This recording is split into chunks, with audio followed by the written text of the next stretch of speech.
Welcome guys, this is my YouTube channel. Let's name is Yahiya Waseem. आज मैं बात करूंगा बिहार एक परिचय। बिहार भारत के प्रमुख राज्यों में से एक प्रमुख राज्य है, बहुत ही प्रमुख राज्य है। और बिहार की हिस्ट्री के बारे में बात करें, इतिहास के बारे में बात करें और शुरुआत करें एकदम शुरू से, तो हमें बिहार की ऐतिहासिक अवशेष 1 लाख ईसा पूर्व तक के मिलते हैं।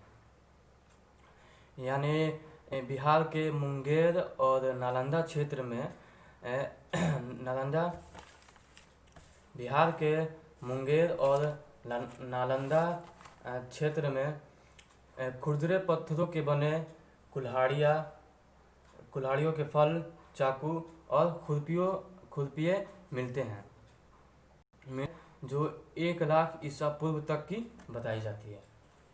फिर 40,000 से 1 लाख ईसा पूर्व तक के बीच के कुछ अवशेष मिले हैं, जिसमें कुछ छोटे पत्थर और हड्डियों के बने औजार हैं। फिर उसके बाद ताम्र युग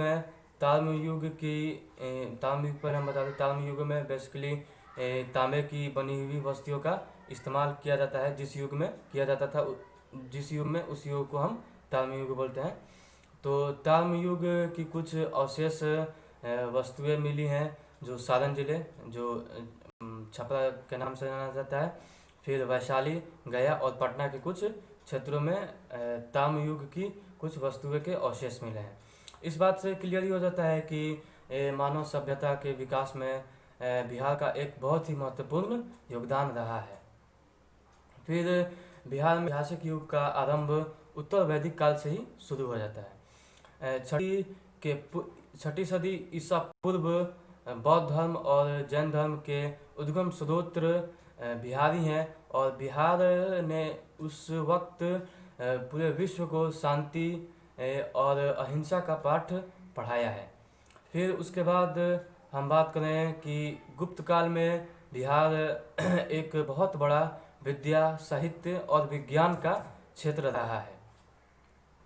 और साथ ही साथ पाल शासकों ने बिहार को बौद्धिक शिक्षा का केंद्र बनाया, जिसके वजह से बिहार एक विश्वव्यापी प्रमुख क्षेत्र बन गया। फिर बिहार में ही बहुत बड़े साम्राज्य, जितने भी इतिहास के बहुत से बड़े साम्राज्य, उनकी शुरुआत कहीं ना कहीं बिहार से ही शुरू हुई है। अब हम बात करें मध्यकालीन बिहार की, तो मध्यकालीन बिहार मुगल सत्ता के विरुद्ध अफगान की चुनौती का केंद्र बना है। अफगान शासक शेर शाह सूरी की ये कर्मभूमि रही है, और वो अपने प्रशासनिक सुधारों प्रयोगशाला बिहार में ही बनाए थे। फिर 17वीं सदी में मुगलों के अधीन विकसित अंतर्राष्ट्रीय व्यापार का समृद्ध केंद्र बिहार ही रहा है। फिर सिखों के 10वें और अंतिम गुरु श्री गोविंद सिंह का जन्म बिहार में ही हुआ है। फिर बिहार की इसी भूमि पर महान सूफी संत ने प्रेम, बंधुत्व, धार्मिक सद्भावना और सहिष्णुता का पाठ पढ़ाया है। अब हम बात करें आधुनिक काल के बिहार की, तो आधुनिक काल में बंगाल एवं बिहार ही भारत के ब्रिटिश सरकार के शुरुआती स्थान रहे हैं। ब्रिटिश सरकार के विकास के क्रम में बक्सर युद्ध निर्णायक युद्ध माना जाता है, जो बिहार की क्षेत्र में ही लड़ा गया। फिर बिहार में ही पहला जन आंदोलन शुरू हुआ ब्रिटिश सत्ता के खिलाफ, जिसको हम वहाबी आंदोलन बोल, और यही आगे चल के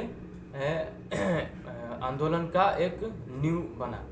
फिर 1857 में बाबू कुंवर सिंह और वहाबी पीर अली जैसे देशभक्तों ने ब्रिटिश सत्ता के खिलाफ आवाज़ उठाई। 1917 में गांधी जी ने अपने सबसे बड़े हथियार सत्याग्रह का सफल प्रयास बिहार के क्षेत्र में ही शुरुआत किया, जो चंपारण के आंदोलन से जाना जाता है। फिर स्वतंत्र भारत के सबसे पहले राष्ट्रपति डॉक्टर राजेंद्र प्रसाद बिहार से ही आते हैं। फिर जयप्रकाश नारायण की संपूर्ण क्रांति की कल्पना इसी क्षेत्र में व्यापक जन आंदोलन का प्रेरणा स्रोत रही। अब हम बात करते हैं कुछ बिहार की राजनीतिक सीमाओं के बारे में।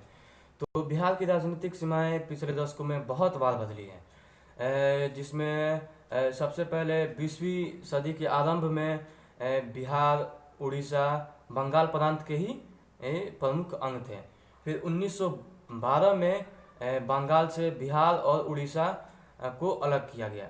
फिर 1936 में उड़ीसा और बिहार को अलग किया गया और बिहार को एक प्रांत का रूप दिया गया। फिर 1947 और 48 में जब देश आज़ाद हुआ तो भारत से ब्रिटिश राज्य के खत्म होने के बाद फिर एक बार बिहार और उड़ीसा के बीच के सीमा का पुनर्निर्धारण किया गया। फिर 1949 में बिहार के कुछ राज्य जैसे पुरुलिया और पूर्णिया के जिलों के कुछ हिस्सों को भाषा के आधार पर बंगाल में शामिल कर दिया गया। फिर इसके बाद 15 नवंबर 2000 को बिहार का पुनः विभाजन किया गया और छोटा नागपुर के पठारी भूखंड और इससे संबंध जनजातीय बाहुल्य आबादी वाले क्षेत्र को झारखंड नामक राज्य का झारखंड का निर्माण किया गया।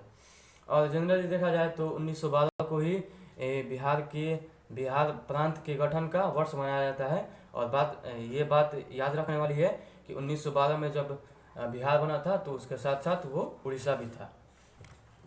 इतना विभाजन होने के बाद भी बिहार में अभी 38 ज़िले हैं। 38 जिलों में नेपाल से सटे हुए जिलों में हैं पश्चिमी चंपारण, जिसको हम बेतिया भी बोलते हैं, मोतिहारी जिसको पूर्वी चंपारण भी बोलते हैं, फिर सीतामढ़ी है, मधुबनी है, सुपौल है, अररिया है और किशनगंज है। ये जितने भी ज़िले हैं वो नेपाल के बॉर्डर से सटे हुए हैं। और किशनगंज जो है वो नेपाल के बॉर्डर से भी सटा है और पश्चिम बंगाल के बॉर्डर से भी सटा है। किशनगंज, पूर्णिया, कटिहार पश्चिम बंगाल के बॉर्डर से सटे हुए जिले। फिर पश्चिम बंगाल से सटे हुए क्षेत्रों में कटिहार है, पूर्णिया है, किशनगंज है। उसके बाद झारखंड के क्षेत्र से सटे हुए जिले हैं आपको भागलपुर है, बांका है, जमुई है, नवादा है, गया है, औरंगाबाद है और सासाराम है, जिसको हम रोहतास भी बोलते हैं। फिर यूपी से सटे हुए में कैमूर है, बक्सर है, सारण है, सिवान है और गोपालगंज। और जो वेस्ट चंपारण है, जो पश्चिमी चंपारण है, वो भी नेपाल के बॉर्डर से और उत्तर प्रदेश के बॉर्डर से सटा हुआ क्षेत्र है।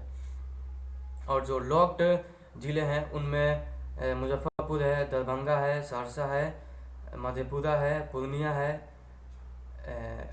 खगड़िया है, मुंगेर है, लखीसराय है, शेखपुरा है, नालंदा है, पटना है, वैशाली है। ये जितने भी ज़िले हैं वो लॉक्ड ज़िले हैं, मतलब कि इनका क्षेत्र, इनकी सीमाएं किसी दूसरे राज्य या किसी दूसरे देश से सटे हुए नहीं है, उसको हम लॉक्ड ज़िले बोलते हैं।